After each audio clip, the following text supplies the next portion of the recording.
Promotional consideration paid for by the following.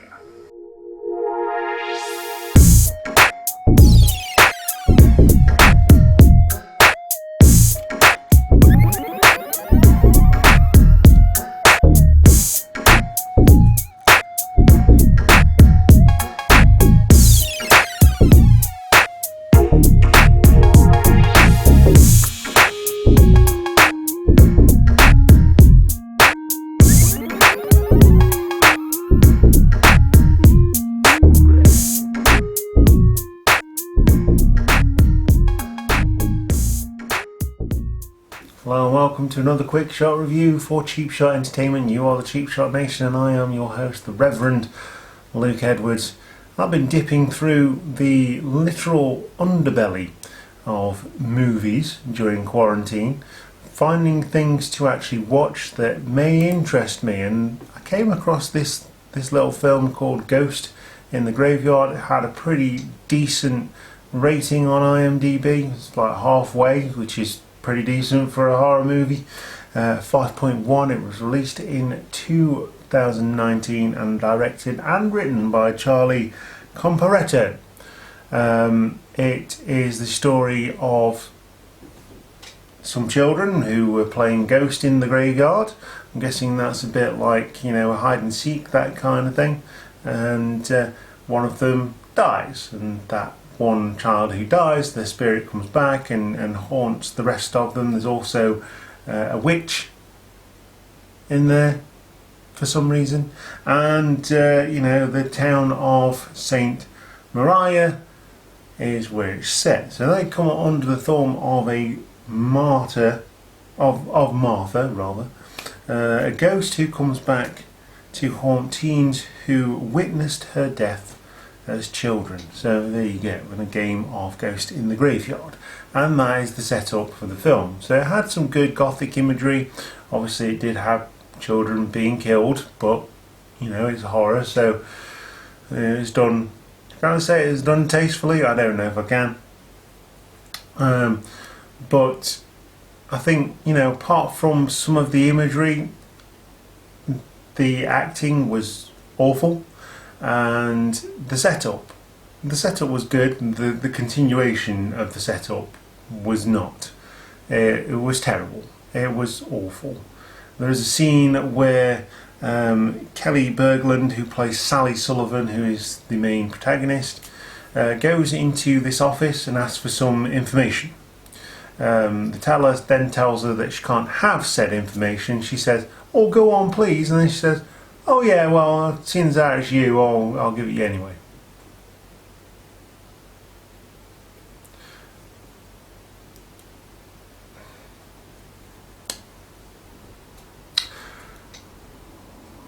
That's not how it works. It's not how it works. Jake Busey plays Charlie Sullivan, who is Sally's dad. So we get a relative celebrity or a celebrity relative playing the dad. He is somewhere along the way he becomes a witch hunter, and my voice is going up because I don't know exactly how to tell you about this story. Olivia Olsen plays Zoe, and Maria Olsen plays the witch, who we only see like twice. I'm not quite sure why she's in there.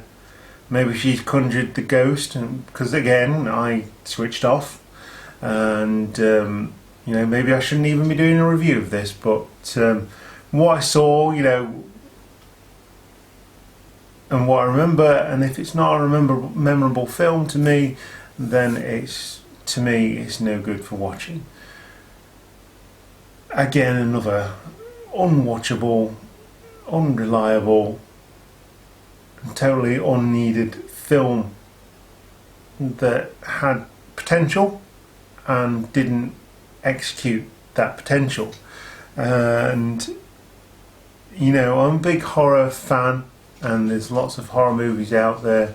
There are some horror movies that do things very, very well, and others that try to bring lots of things in and just fall ever so slightly flat of that mark, and this is definitely one of them. I would say the story setup is good. I mean, it's reasonable, but what they chose to do with it afterwards is terrible. You know, you've got the pretty teenage girls picking on the not so pretty girl. You know, there's all that kind of teenage angst and stuff like that in the horror film. But then there's no, I mean, I don't even know if it's supernatural. And obviously the ghost comes back, but there's no sort of haunting feeling. You don't seem to feel aware that there's a ghost. So I suppose that's done well, because from what I can gather, the ghost was walking around not doing anything, well, doing stuff without actually being seen. So yeah, there's that. But to me, if it's a ghosty movie, you need to feel angst, you need to feel scared, you need to be looking over your shoulder and finding out what's behind you, because you know you won't see it, but you can hear the noise. And this just didn't do it. It didn't hit any of those notes. The film, the camera work is awful as well. Some really close up imagery, like someone's holding a mobile phone, and it's just not done very well. And I just can't. I won't recommend this film. I refuse. If you've seen it and you like it, then all power to you. But tell us why. Change my mind. Tell me why you enjoyed this film, because you know everything's objective and people have different ideas. I'm only here to give you my thoughts on the film, and with quarantine being quarantine, I don't have access to many of them, because Netflix horror films are few and far between. Prime has better access to horror films, but between the two, I do have access to some films, but they're films that I like, so maybe I'll just do a review of those. And with that, I'm going to give this a ghost out of a graveyard, because that's exactly what it is. It's a ghost coming out of the graveyard and trying to haunt people and not doing a very good job. One to avoid, according to Cheap Shot Entertainment and Quick Shot Reviews. That being said, one that we have watched that is, you know, if you're looking for something new that you haven't perhaps heard of before, Vacancy, starring Luke Wilson and Kate Beckinsale. Very, you know, I thought that was very good. And, you know, a surprise. I wasn't expecting anything. You got Luke Wilson, Kate Beckinsale coming off the back of her career. Luke Wilson never really did have a career. It was more Owen Wilson that had the better career. But Luke Wilson is also very established as an actor, playing Billy Loomis in Scream, or Stab rather. There you go. There's an acting credit for you. And with that, that's it. That's all I've got to say about this film. Not good. Don't watch it. And I'll see you next time. Thank you very much, Cheap Shot Nation. Goodbye.